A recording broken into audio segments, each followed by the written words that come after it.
तो जो हमारा स्वरूप है, मैं है, वो अविनाशी है।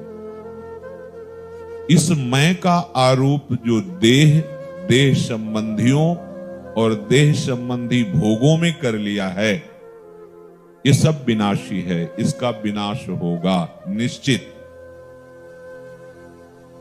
प्रभु कह रहे हैं कि ये मैं, तुम, ये राजा लोग ऐसा सोचते हो कि ये पहले नहीं थे, बाद में नहीं रहेंगे।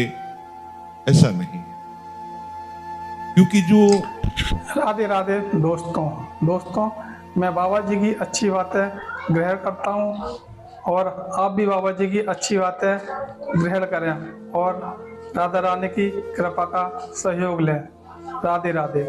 आत्मा है, जो मैं है, जिसने शरीर को स्वीकार किया है, जो शरीर का दृष्टा है, वो अविनाशी है। अनेक युग बदल गए, उसमें कोई फर्क नहीं पड़ा। जो मैं है, जो आत्मा है, जो वास्तविक मेरा स्वरूप है, भ्रम से हमने इन तीन शरीरों में आसक्ति कर ली है। एक स्थूल शरीर जो आप जागृत अवस्था में देखते हैं, और एक सूक्ष्म शरीर जिसका अनुभव स्वप्नावस्था में होता है।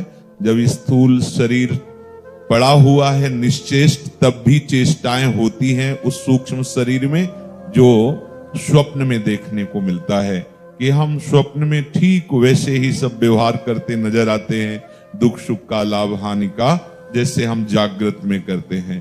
तो जागृत अवस्था का शरीर लेटा हुआ है, पर चेष्टाएं वो सब हो रही हैं, वो सूक्ष्म शरीर का है। और जो सुषुप्ति के बाद भी अनुभव होता है, मैं, ऐसा स्वभाव, ऐसी क्रिया, ऐसा, वो कारण शरीर है। तो मैं स्वभाव नहीं हूं, मेरा स्वभाव है। मैं स्वप्न नहीं हूं, मैंने स्वप्न को देखा है। मैं शरीर नहीं हूं, मेरा शरीर है। ये तो सब कोई देख रहा है इस बात को, पर अज्ञान के कारण मैं ही मान बैठा है। तो ये तीन शरीरों का स्वीकृति पूर्वक मैं में भाव आ जाना, यही बंधन है। स्वरूप में जो मेरा स्वरूप है, ये समझना होगा किसी भी मार्ग का पथिक हो।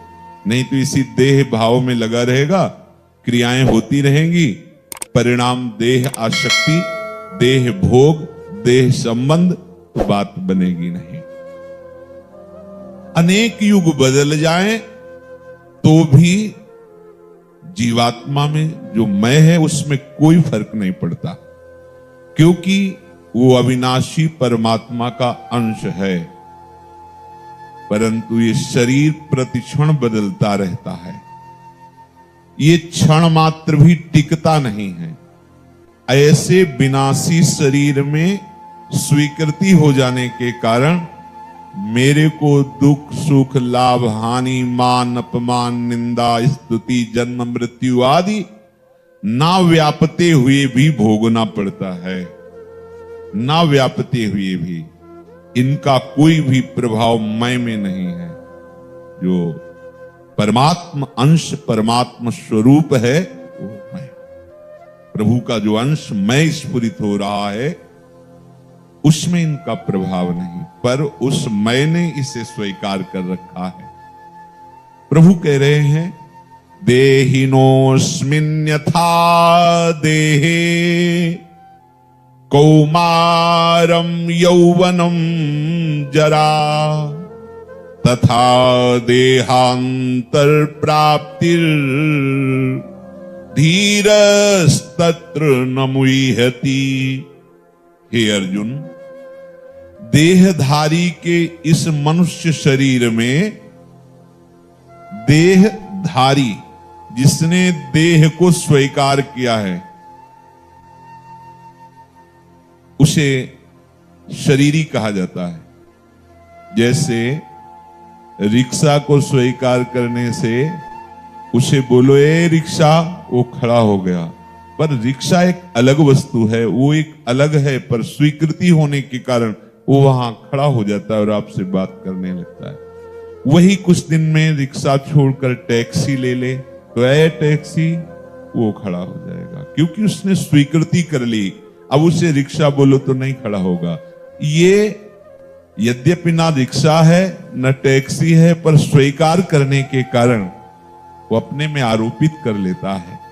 यद्यपि टैक्सी वाला बोले तो कुछ समझ में आए, पर सीधे टैक्सी तो वो रुक जाएगा।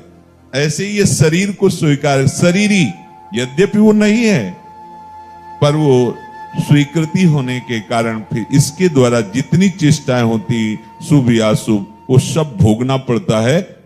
यद्यपि उस अवस्था में भी वो निर्लेप है, पर स्वीकृति होने के कारण ऐसा लगता है उसको कि ये मान है, ये अपमान है, ये दुख है, ये सुख है, ये निंदा है, ये स्तुति है, ये जय है, ये पराजय है, ये लाभ है, ये हानि है, जन्म है, ये मृत्यु है।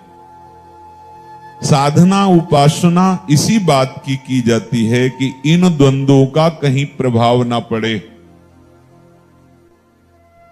तो द्वंद्व तो आएंगे जाएंगे, प्रभाव, यदि आप इस द्वंद्व से प्रभावित होने वाले शरीर को अपना मैं मानेंगे तो आपके ऊपर प्रभाव पड़ेगा।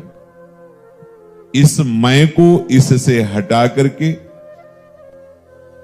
प्रिया प्रीतम के चरणों में अर्पित करना, ये प्रेमी उपासकों का मार्ग है। और उस शुद्ध ब्रह्ममय में स्थित हो जाना, ये ज्ञानी महापुरुषों का मार्ग है। पर दोनों को इस शरीर राग का त्याग करना होगा।